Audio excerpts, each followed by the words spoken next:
헬로 에브리원, 안녕하세요. 월스트 파인더 김석환입니다. 벌써 일주일이 지났습니다. 지금 서울은 상당히 많은 비가 내리고 있거든요. 여러분들이 계시는 지역은 어떠신가요? 괜찮으신가요? 자, 아무튼 비 피해 없도록 안전에 유의하시고요. 우리 7월 마지막으로 향하고 있는 다음 주 어떤 것들을 봐야 할지 저와 함께 알아보도록 하겠습니다. 자, 이번 주가 워낙 이슈가 많았던 한 주입니다. 저와 이제 같이 레이어부터 하면서 다음 주 프리뷰를 한번 해보도록 할 텐데, 일단 지금 한창 실적 시즌이 진행 중에 있는데 별로 지금 실적이 눈에 들어오고 있지 않죠. 네, 이제 은행주들의 실적이 끝난 이후에 이제 본격적으로 미국 빅테크들의 실적이 발표가 될 예정입니다. 그래서 다음 주 화요일에 예정되어 있는 게 일단 23일이 테슬라예요. 테슬라가 예정되어 있습니다.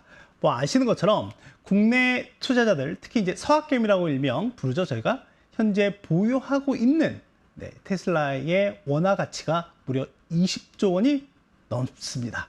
어마어마하죠? 엔비디아가 거의 한 18, 9조 원 정도 되고요.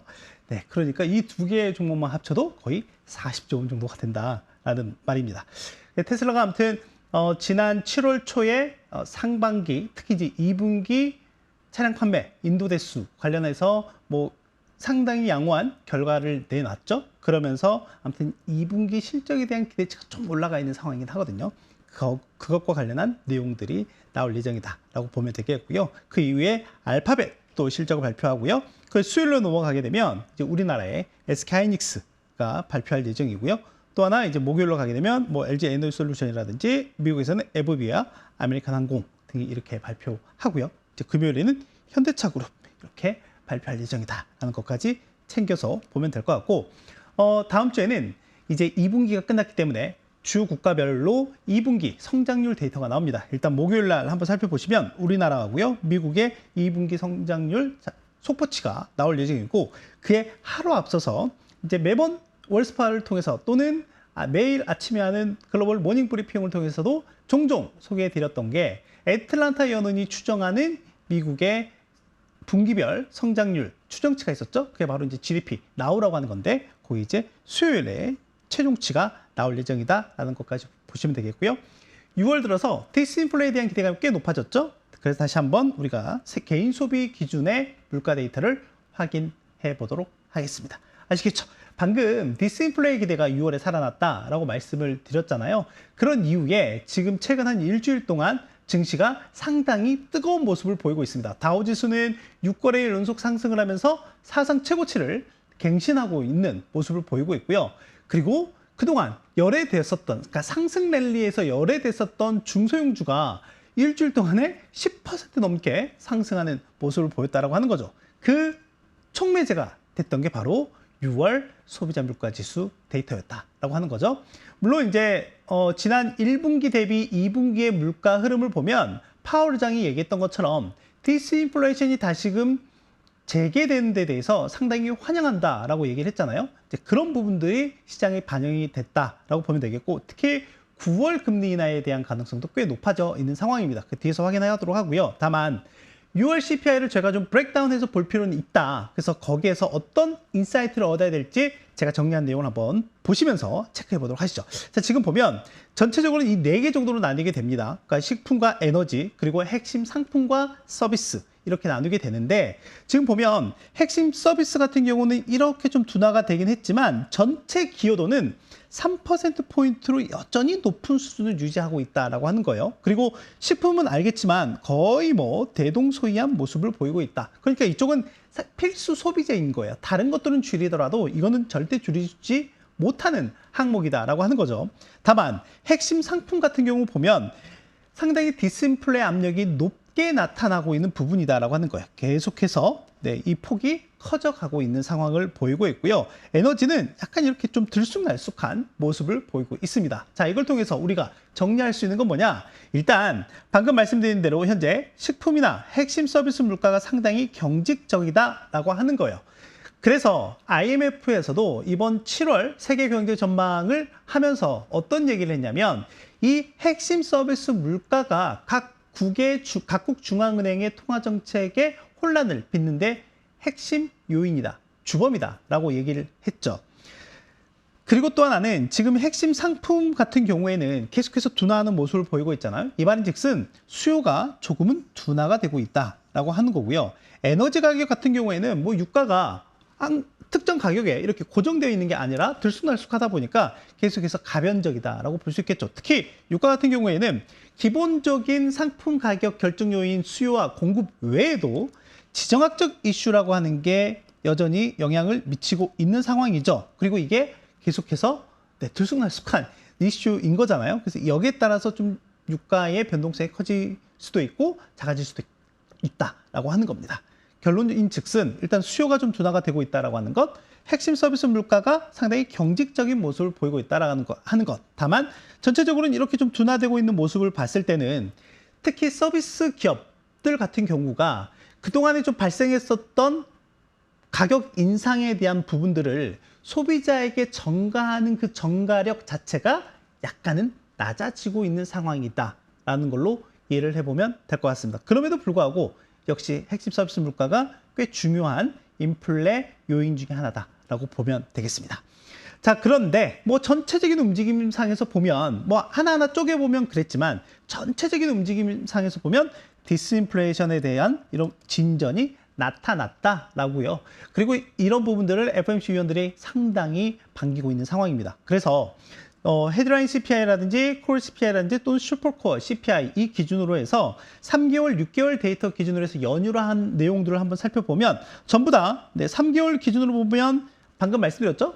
1분기보다는 2분기가 좀 더 진전이 됐다라고 말씀드렸기 때문에 연휴로 한 데이터가 상당히 낮은 수준까지 내려왔고 이게 어떻게 보면 9월 금리 인하에 대한 기대감을 꽤 높이고 있는 상황이다라고 보면 되겠습니다. 자, 그러다 보니까 방금 말씀드렸던 것처럼 9월 회의가 이제 18일 예정이 되어 있는데 뭐 17, 18일 예정되어 있는데 보시다시피 25bp 한 번 정도 인하할 거야 라고 하는 가능성이 92%를 보고 있고요. 야, 50bp 인하할 수도 있어 라고 하는 가능성이 약 8.3% 정도 되는 상황이다 라고 볼 수 있을 것 같아요. 자, 그리고 연말까지 보면 뭐 11월, 12월에도 한 차례씩, 각각 한 차례씩 금리 인하에 대한 가능성이 좀 더 높아져 있는 상황이다. 그러니까 올해 전체적으로 보면 시장은 2번 내지 3번 정도의 인하를 현재 시점에서는 가격에 반영을 하고 있다. 자, 그런데 우리 6월 FOMC 기준으로 보면 올해 몇 번? 한 번 정도 금리 인하한다라고 했잖아요. 그래서 올 연말 예상 금리가 5.1%라고 했는데 그럼에도 불구하고 시장은 이것보다 연준이 예상한 것보다 더 많은 횟수의 금리 인하를 전망을 하고 있는 상황이다라고 볼 수 있겠습니다. 자, 그러다 보니까 지금 전체적으로 저희가 이제 팬데믹 이후에 상당히 역전되었었던 미 국채 장단기 금리 차가 점차적으로 정상화되고 있는 모습을 보이고 있는 상황입니다. 제가 항상 말씀드렸죠.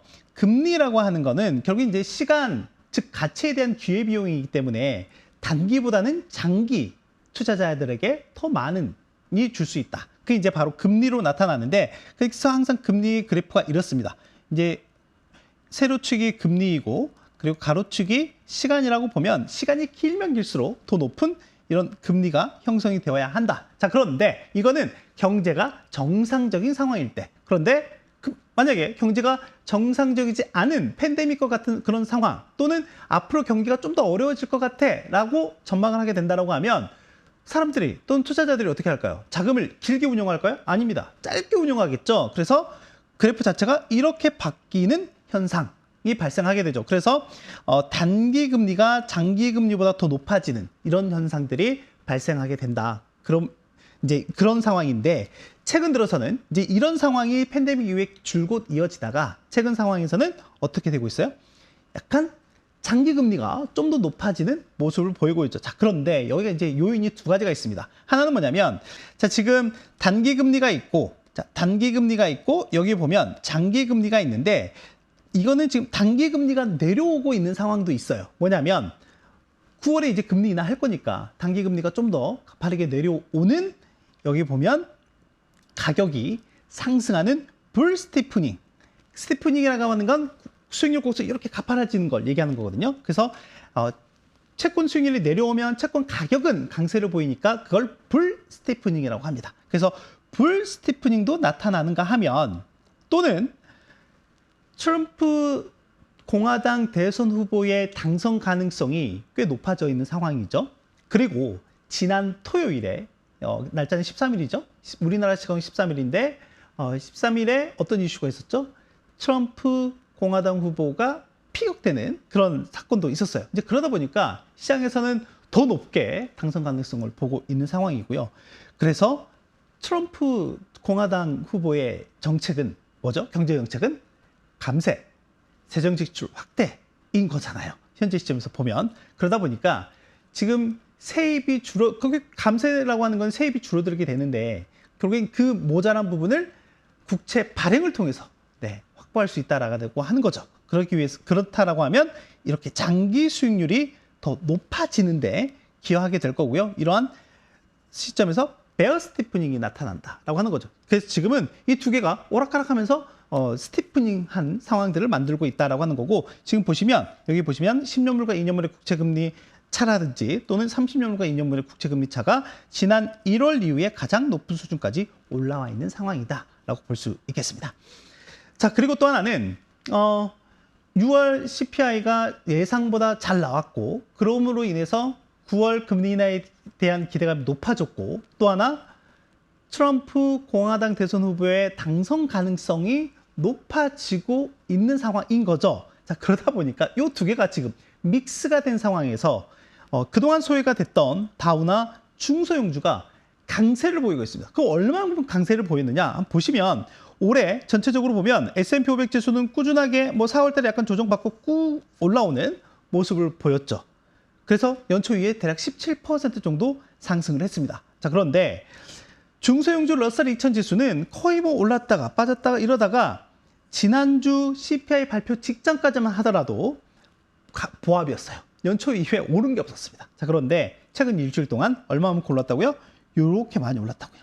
네, 최대 한 11% 넘게 올랐었고요.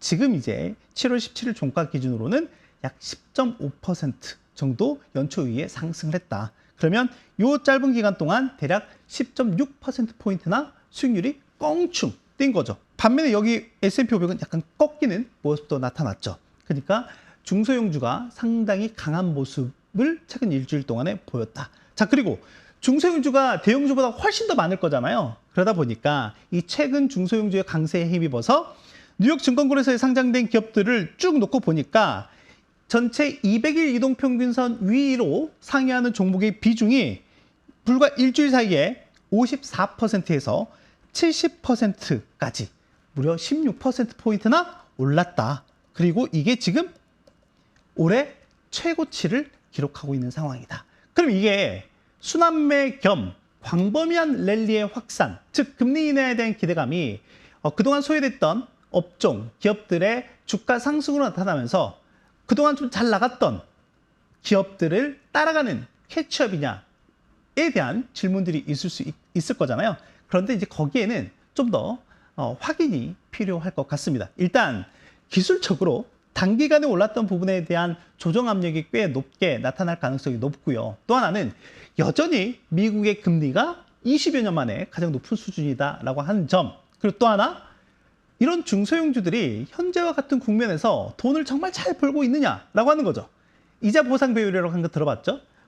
기업이 벌어든 이익 가지고 은행의 대출이나 아무튼 빚진 게 있을 거잖아요. 그 빚진 거를 잘 갚고 있느냐에 대한 부분인 건데, 지금 중소형주의 대략 적게는 40%에서 많게는 절반 정도가 이 이자 보상 비율 자체가 1 미만이라는 거죠. 즉 사업을 영위해서 돈을 번 다음에 그걸로 남긴 이익을 가지고 이자를 못 내고 있다라고 하는 거죠. 그건 우리나라 기업들도 마찬가지긴 합니다. 자, 아무튼 미국 기업들이 이런 상황인데, 앞서 말씀드린 요 세 가지 정도가 향후에 정말 잘 풀리느냐에 따라서 이게 정말 광범위한 상승 랠리, 즉 앞서 말씀드린 캐치업으로 가느냐 안 가느냐의 갈림길이 될 가능성이 높습니다. 자, 그리고 또 하나는 지금 이제 이번 주에 공화당 전당대회가 진행이 됐고 부통령도 지명을 했죠. 이제 러닝메이트를 다 구했고 이제 본격적인 대선 행보가 이어질 텐데, 트럼프 전 대통령, 이제 공화당 대선 후보가 블룸버그와 인터뷰한 내용이 우리나라 시각으로 이제 엊그저께 나왔습니다. 그 내용에 우리가 투자자들로서 좀 봐야 할 부분들이 좀 있어서 가져왔는데, 일단 앞서 말씀드렸던 것처럼 경제 측면에서는 감세, 법인세 인하하겠다라고 하는 거죠. 이전에 이미 2017년에 21% 수준까지 낮춰놓은 법인세를 15%까지 낮추겠다라고 하는 거고, 소득세도 낮추겠다라고 하는 거예요. 그러니까 이거는 이제 바이든 현 대통령과는 또는 민주당과는 좀 배치되는 정책이다라고 보면 되겠고, 규제 완화하겠다라고 하는 거죠. 환경이나 에너지, 건설이나 부동산 이런 거 다 규제 풀어서 아무튼 기업들이 원활하게 사업을 영위하게끔 할 수 있겠다라고 하는 거고, 특히 이제 에너지 독립을 하겠다라고 하는 건데, 계속 말씀드렸죠. 미국은 지금 현재 전 세계에서 가장 많이 원유를 생산하는 국가입니다. 그래서 국내 에너지 생산 증대를 하겠다. 뭘 해서? 규제를 완화해서, 그래서 원유나 가스 더 많이 수출하고 덜 규제하겠다라는 방향으로 바뀌게 되는 거죠. 그리고 연준과 관련해서는 파월 의장의 임기를 보장하겠다. 다만 11월 대선 전에 금리 인하하지 마라 라고 인터뷰에서 얘기를 한 상황입니다. 또 하나는 간밤에 이제 기술주 급락의 촉매제, 그러니까 그 원인이 된 요인이기도 한데, 보호무역주의와 관련해서 Back to 2027입니다. 그래서 여기 보면 마가라고 하는 게 있죠. Make America Great Again 이라고 하는 게 다시 한번 캐치프레이즈로 전면에 등장을 하고 있는 상황이고, 그래서 관세 부과하겠다라고 하는 거죠. 여기 보면 모든 교육 국가에 대해서 FTA도 이제 필요 없는 모양입니다. 10% 관세를 부과하겠다라고 얘기했고, 중국은 60에서 100%. 네. 빡셉니다. 자, 아무튼. 그리고 우리나라도 직접적인 연관이 있긴 하지만 방위부 분담과 관련한 내용, 특히 여기 이제 대만이 들어가 있고요. 대만이 들어가 있는 이제 중요한 이슈는 저희가 이제 TSMC 때문에 그런 거죠. 그래서 트럼프 트레이드로 인해서 수혜 받을 기업 또는 업종 또는 피해를 볼 수 있는 그런 업종이나 기업이 뭐냐라고 봤을 때 수혜는 이 정도가 예상이 되고요. 피해가 예상되는 기업들은 이렇게 보고 있다라고 보면 될 것 같습니다. 자, 그리고 지금 현재 바이든 행정부 같은 경우에도 현재 반도체 수출과 관련한 규제를 더 엄격히 하겠다라고 하는 내용이 뉴스로 좀 보도가 됐고요. 또 하나는 이제 트럼프 같은 경우는 앞서 말씀드렸던 것처럼 규제 더 강화하겠다, 보호무역주의 하겠다라고 하는 거죠. 그리고 또 하나는 대만과 관련한 이슈에서는 지정학적 위험이 좀 더 불거지면서 차익 실현 또는 매도 압력이 고점 부분에서 좀 강하게 나왔다라고 하는 거죠. 이 외에 다양한 요인들이 있을 수도 있습니다. 뭐 최근에 밸류에이션에 대한 부담도 있었던 상황이었고, 또 하나는 현재 가격 레벨에 대한 테크니컬한 부분들도 부담이었었다라고 하는 거죠. 지난주에도 현재 올라가고 있는 시장의 분위기와 좀 다른 이면의 내용들을 소개해 드렸던 것 같고, 그리고 제가 100회 스페셜 Q&A 답변할 때도 말씀을 드렸던 것 같아요. 자, 그러다 보니까 시장이 좀 조정을 받으니까 빅스 지수가 이렇게 좀 올라오고 있는 모습을 보이고 있고, 과거 20년 평균이 대략 19에서 한 20선 정도의 형성이 되어 있거든요. 지금 대략 한 13에서 한 14선 정도이니까 만약에 여기에서 추가적인 조정이 나오게 된다라고 하면 더 올라갈 여지는 있는 상황이다라고 하는 거죠. 자, 그런데 기술적으로 우리가 한 번만 더 얘기를 해보면, 작년 10월에 200일선에서 지지받고 반등을 했고요. 그리고 이번 4월에 100일선에서 지지받고 반등을 했어요. 자, 어떻게 되죠? 좀 더 추세가 계속해서 강화되는 모습들을 좀 보이고 있죠. 그래서 시장에서는 이번 50일선에서 한번 지지받는 거를 기대해 보고 있는 상황이다라고 볼 수 있겠습니다. 자, 그럼 우리나라에 미치는 영향은 어떻게 될까라고 봤을 때 일단 뭐 지난 2017년에는 저희가 처음이었기 때문에 좀 약간 피해를 받은 부분이 없잖아 있죠. 자, 그런데 지난 2017년부터 현재까지 제가 계속해서 디벨롭하고 대응을 해오는 과정에서 미국에 대한 비중, 중국보다는 미국에 대한 비중을 좀 더 많이 늘려나가고 있는 상황이다라고 볼 수 있겠죠. 그게 수출 데이터에 그대로 나타난다라고 보면 되겠습니다. 최근 3년 동안의 대중 대비 수출 금액을 전체적으로 누적적으로 한번 살펴보면, 미국은 전체적으로 2022년 최고 수출에 버금갈 만큼 계속 그 추세를 따라가고 있는 상황이다라고 보면 되겠고, 반면에 중국 같은 경우에는 상대적으로 계속 부진한 모습을 좀 보이고 있는 상황이다라고 하는 거죠. 이런 관점에서 보면 현재 시점에서는 이 ICT 쪽이 좀 더 우리나라 투자자들이 투자하기에는 국내 증시에서 좀 더 이로운 부분들이 있다, 수혜를 받을 부분들이 있다라고 하는 거고, 특히 이제 중국과 관련된 소비재라든지 또는 중간재 이런 쪽 같은 경우에는 아무래도 퍼포먼스 자체가 좀 더 언더퍼폼할 가능성이 높다라고 볼 수 있겠습니다. 자, 그리고 다음 주에 중요하게 생각하고 있는 데이터 중에 하나가 바로 2분기 미국의 GDP 성장률입니다. 자, 지금 보면 실제 지금 데이터는 애틀란타 연구에서 나오는 GDP 나우 데이터인데 이 시리즈가 나오기 시작한 초기만 하더라도 미국 2분기 경제 성장률이 4%대를 기록하기도 했었어요. 자, 그런데 이게 점차적으로 2분기가 시간이 지나면 지날수록 개인들의 가계 재정에 대한 스트레스가 좀 더 높아지고 있는 상황이다라고 하면서 이 소비에 대한 여력이 쭉 해서 줄어들면서 지난주에는 1.5%까지 떨어졌었거든요. 그러면서 동시에 미국의 경기 서프라이즈 지수 같은 경우에도 계속 부진한 모습들을 보이고 있었다라고 하는 거죠. 자, 그런데 최근 들어서 일부 소매 판매라든지 산업 생산이나 이런 데이터들이 좀 양호한 모습들을 좀 보이면서 다시금 성장률이 일주일 사이에 1.2%포인트나 올라왔습니다. 자, 그리고 당시에 보면 소비에 대한 기여도가 1%에서 1.5%포인트로 0.5%포인트 정도 올라왔다라고 볼 수 있겠습니다. 자, 그래서 현재 시점에서는 대략 2분기 경제 성장률이 2.7%이고요. 연준이 연간 예상한 성장률이 2.1%이니까 연준이 예상한 것보다 훨씬 더 강한 강도의 경제 성장이 지속되고 있다라고 볼 수 있을 것 같아요. 그래서 마지막으로 나올 애틀란타 연은의 GDP 나우 추정치와 그리고 다음날 바로 나올 미국의 2분기 성장률 속보치를 저희가 눈여겨봐야 될 것 같습니다. 자, 빠르게 정리 한번 해보도록 하겠습니다. 자, 일단 이 트럼프 트레이드, 물론 금리 인하에 대한 기대감도 있긴 하지만 이 약발이 언제까지 지속이 될 수 있을까에 대한 시장의 의문이 큽니다. 디스인플레이션 진전됐다라고 해서 말씀드렸죠. 6월 CPI 통해서 확인을 했고, 그리고 또 하나는 최근에 6월 말에 있었던 TV 토론이라든지 또는 최근에 피격 이런 사건들로 인해서 시장에서는 트럼프 당선 가능성이 좀 더 베팅하는 부분들이 커졌다. 그래서 이게 합산이 돼서 트럼프 트레이드가 나타나고 있더라라고 하는 거죠. 지금 보시면 전체적으로 좀 그동안에 좀 벌어졌던 이 수익률 갭이 축소하는 상황들이 좀 나타나고 있고, 그동안 부진했던 금융이나 에너지, 중소형주, 채권, 금 이런 쪽이 상당한 강세를 보이고 있다라고 보면 되겠습니다. 다만 여러 가지 규제에 대한 이슈들로 인해서 반도체, IT 또는 빅테크에 대한 매도 압력이 커진 시점에서 어찌됐건 지금 증시 자체가 약간의 조정 국면으로 들어가고 있는 모습을 보이고 있는데, 여기에서 단기 조정의 분기점이 될 이슈는 다음 주에 있을 성장률과 실적이 중요할 것 같다라고 하는 거죠. 그래서 이런 부분들을 같이 체크해서 보시면 될 것 같습니다. 네, 가쁘게 달려왔는데요. 이 내용을 가지고 여러분 다음 주에도 현명하고 즐겁고 건강한 투자를 하셨으면 좋겠고요. 다음 주에 제발 오르길 바라면서 저는 다음 주에 뵙겠습니다. 안녕!